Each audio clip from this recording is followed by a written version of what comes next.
patient is Alexa. She's a 20-year-old Caucasian female that came into the ED at 10 p.m. last night.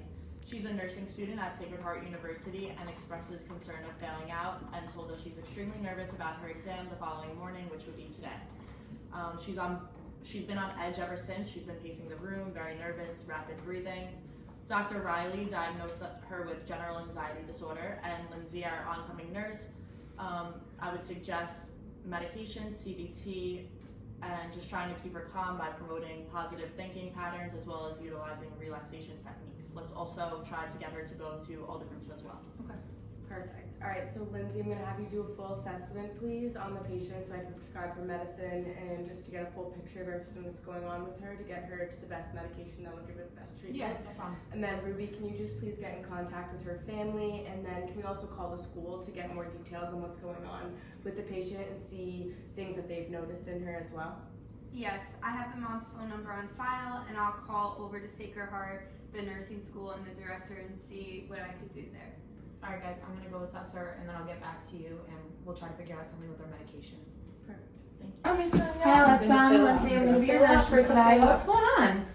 I don't care who you are, who comes to see me. No one understands. You don't understand. I'm gonna fail out of the program. I'm gonna be the failure of my family. I can't even focus on anything besides nursing school. All it does is consume me. My life is school, and that's it. All I can think about is failing out. Everyone around me is failing the exam, so guess what? That means I'm next. The minute I sit down for the test, my mind goes blank. All right, so let's take a deep breath. Let's sit down together. Tell me what's been going on. What brought you in today? I just told you, I feel like I'm gonna fail out of nursing. Everyone around me is failing out, so like I said, I'm next. When did you start feeling this way? I guess I started feeling this way after my first exam because that's when I started hearing people saying they were failing out, and like after the exam everyone would go and talk about the questions and I realized I didn't put those answers. And then we got our grades back and I realized I didn't do as well as all my other friends in the grades they were giving me. And I just knew that my grade wasn't that good, and everyone else around me did better, and then some people failed. So if my grade wasn't good, that just means that I'm gonna be the one to fail next. I understand you're really stressed out right now. Do you ever have thoughts about killing yourself or hurting yourself? No, I've never thought about killing or hurting myself. What makes this feeling better or worse for you? Nothing. I've never had to deal with this much stress before in high school, and then I got to Sacred Heart and I was a nursing student, and all of a sudden it's been crazy. I mean, I guess in high school I was always like a little bit anxious because my mom was pretty on top of me and wanted me to get good grades so that I can get into the nursing program, and I did that. And I worked so hard because I didn't want to disappoint her, and it was manageable. But once I got to school, it's just been uncontrollable. It's never enough. I will study for hours on hours and I'm still not doing as well as I should, and I just feel like I'm drowning in work and I can't even keep my head up anymore. And no matter what I do, and I just do everything, and she sees me, my mom sees me working my hardest, and she still gives me a hard time. And I want to be a nurse and I don't want to fail out, and everyone around me is, and my grades aren't there, so I don't know what to do anymore. I understand you must be feeling overwhelmed right now, but how have you been managing these feelings in the past? I know you say that they've been going on for a while, so what do you do that kind of helps this?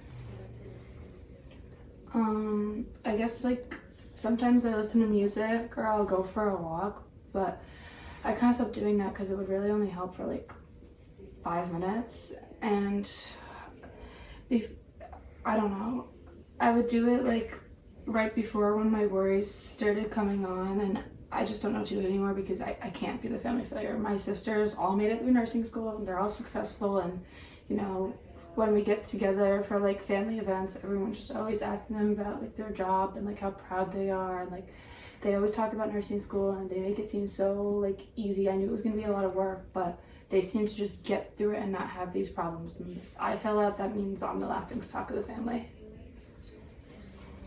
Do you think that you and your sisters are really competitive? Has it always been like this with your family?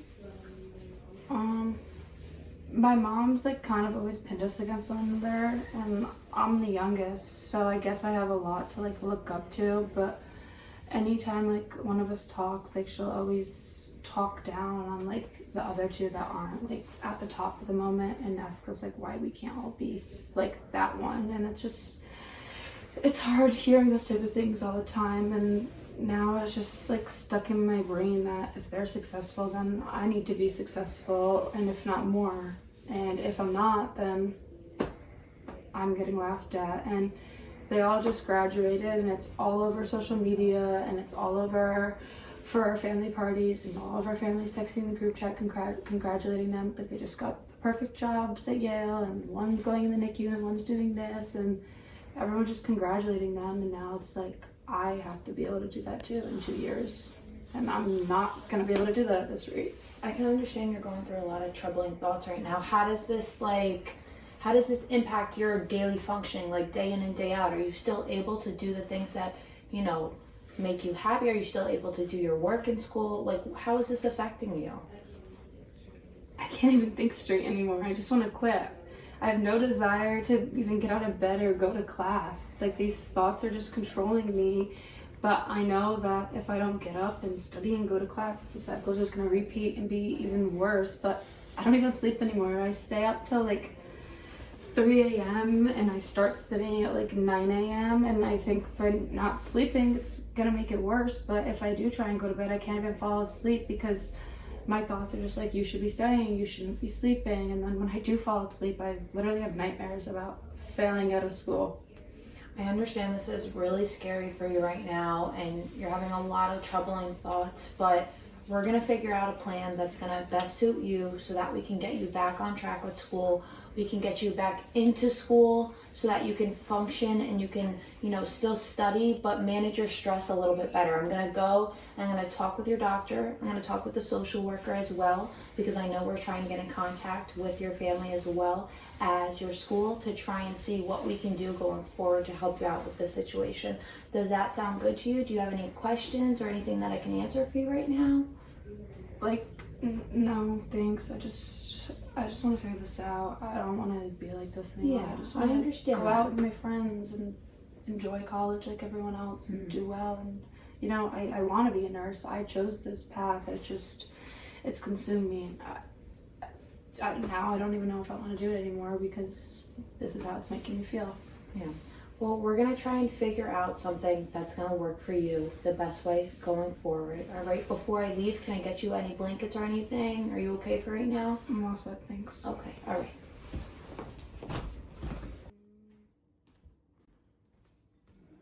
All right, guys. So I just went in with Alexa, and when I got into the room, she was pacing all over the room. She's basically really stirred up about having an exam today that she's missing.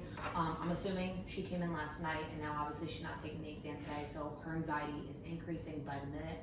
I tried to sit her down and talk with her. She did seem like her condition improved while I was talking to her. I kind of took her from a heightened state down to a more calm and relaxed state, but she was still really torn up about her exams and her nursing program. Apparently over at Sacred Heart, where she's attending school right now, they have a really hard curriculum and it's just taking a really negative toll on her. Dr. Riley, if you want to prescribe her something that might help, you know, take down her anxiety a little bit, especially since she's not sleeping and it is affecting more than one part of her life. Anna Marie, I'm also thinking maybe we could start a CBT with her a little bit and try and redirect her thinking, since she does have that negative family influence on her as well. And that's really all I have for her for today. Thank you. No problem. I did talk to her mom, and she did express that she saw the changes that Alexa's been having in her anxiety and that it has been increasing since she's came back to school.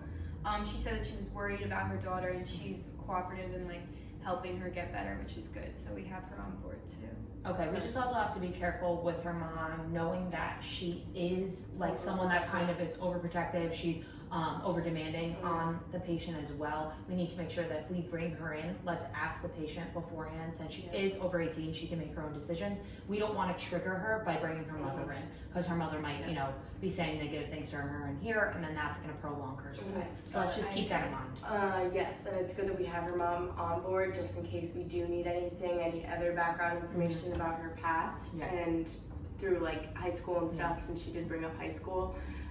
So I agree. I think we need to get on the deep breathing, journaling, have her start writing stuff down.